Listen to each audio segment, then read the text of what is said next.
खाली पड़े हैं, राइस मिल बंद पड़े थे और आज ये आरोप लगा रहे हैं कि ये सोसाइटी के गफलत की वजह से हुआ है।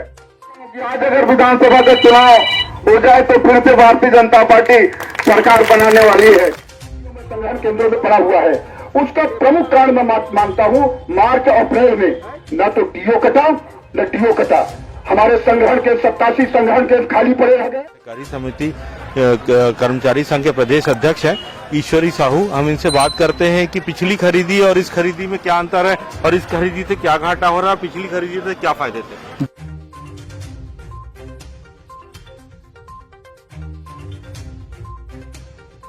हमारे साथ छत्तीसगढ़ सहकारी समिति कर्मचारी संघ के प्रदेश अध्यक्ष हैं ईश्वरी साहू। हम इनसे बात करते हैं कि पिछली खरीदी और इस खरीदी में क्या अंतर है और इस खरीदी से क्या घाटा हो रहा है, पिछली खरीदी से क्या फायदे थे। जी मैं 2018 का पूर्व जी मैं ईश्वरी साहू, प्रदेशाध्यक्ष छत्तीसगढ़ सहकारी समिति कर्मचारी महासंघ रायपुर, पंजीयन क्रमांक 6685। मैं आप लोगों को बताऊं, पिछली खरीदी और इस साल की खरीदी तो बात की बात है, लेकिन जो हमारी 5 सूत्री मांग है इसके ऊपर सरकार को ध्यान देना चाहिए, निर्णय लेना चाहिए। कर्मचारी लोग बहुत दुखी हैं, बहुत परेशान है। पिछले साल जो धान खरीदी किए थे इसमें समय में परिवहन नहीं होने के कारण आज समितियों में लंबा चौड़ा शॉर्टेज है, सुखत है, और इस सुखत को हमारे समिति के कमीशन से काटा जा रहा है, वो जो गलत है, क्योंकि इन लोग समय में उठाव किए ही नहीं है। इनको समय में उठाव करना चाहिए मार्केट फेट को। तो ये पहला निपटारा हमारी कर ले, उसके बाद फिर आगे धान खरीदी का तैयारी करेगी सरकार। और हमारी जो 5 सूत्री मांगे हैं इसको जल्द से जल्द पूर्ण किया जाए, अन्यथा की स्थिति में यहाँ हम लोग अनिश्चितकालीन आंदोलन में पूरे प्रदेश के कर्मचारी लोग बैठे हुए हैं और ये मांग जब तक पूरी नहीं होगी तब तक हम अपने समिति कार्यालय में काम करने के लिए नहीं लौटेंगे। अगर मान लीजिए खरीदी इन लोग आपकी मांग नहीं मानते जी हैं, जी, तो क्या खरीदी बंद होगी? बिल्कुल बिल्कुल, वो सहकारी समिति ही धान खरीदी कर पाएगी और हम धान खरीदी कार्य को बहिष्कृत करेंगे। लगभग इनकी नीति के कारण प्रति सहकारी समिति को कितना घाटा हो रहा है? मैं अभी 2020-21 का बता रहा हूँ कि 350 से 400 करोड़ की क्षति हुई है इनके लापरवाही से, मार्केट फेट की लापरवाही से। जी, हमारे कर्मचारी के ऊपर एफआईआर का जैसे कार्य करना या कोई भी प्रशासनिक कार्यवाही करना ये गलत है। हमारे समिति कर्मचारियों का किसी भी प्रकार की गलती नहीं है। हम लोग अनवरत दिन रात मेहनत करके धान खरीदी कार्य किए हैं और उसके बावजूद भी अगर सरकार या मार्केटफेड या विभाग जिस तरह से अगर कार्य अपनाती है तो ये गलत है। एफआईआर तो उनके ऊपर होना चाहिए जो समय में धान नहीं उठाए हैं। ये थे हमारे साथ ईश्वरी साहू जी और छत्तीसगढ़ सरकारी समिति कर्मचारी संघ के अध्यक्ष, प्रदेश अध्यक्ष से हमारे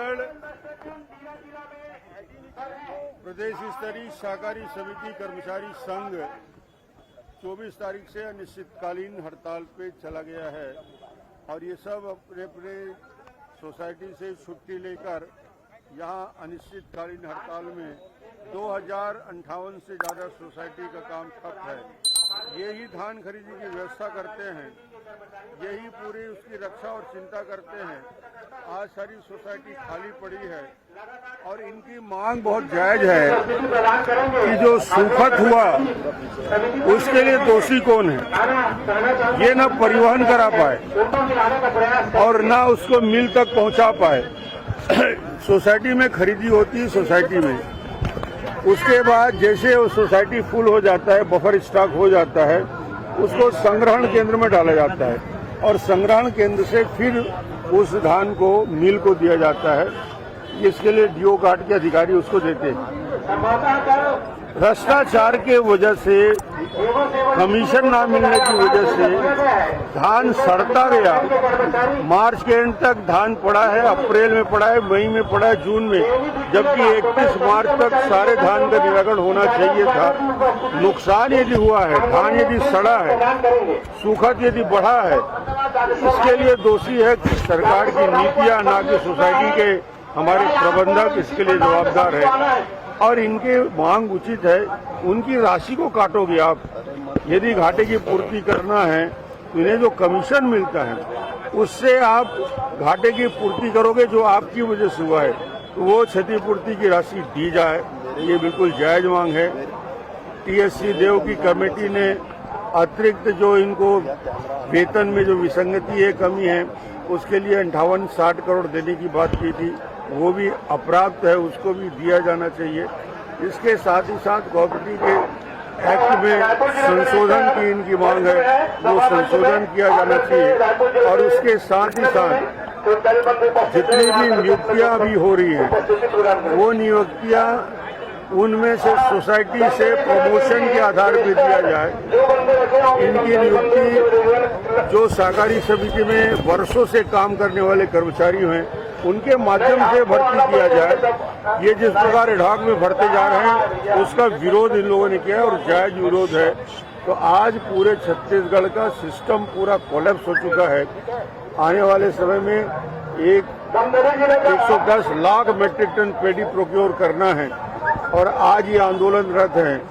समय कम बचा है, सरकार को चेतना चाहिए, जगना चाहिए, इनके जायज मांगों के लिए बैठकर, और जो घोषणा विधानसभा में कर चुके हैं, जो इनके विधायकों की समिति ने, मंत्रिमंडलीय समिति ने जो निर्णय लिया है, उसका तो क्रियान्वयन करना चाहिए।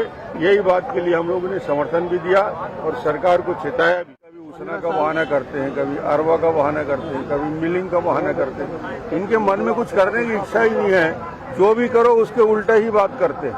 पिछली बार वो समय पर इन्होंने उसना चावल जमा करने के लिए 4 बार समय बढ़ाया गया, वो समय बढ़ाने के बाद भी ये जमा नहीं करते। और आज ये नए नए बहाने ढूंढते रहते हैं कि केंद्र सरकार को बदनाम कैसे करें। आज उनको व्यवस्था ठीक करना चाहिए और व्यवस्था, इन ऐसे कर्मचारी संघ का आंदोलन करेंगे तो व्यवस्था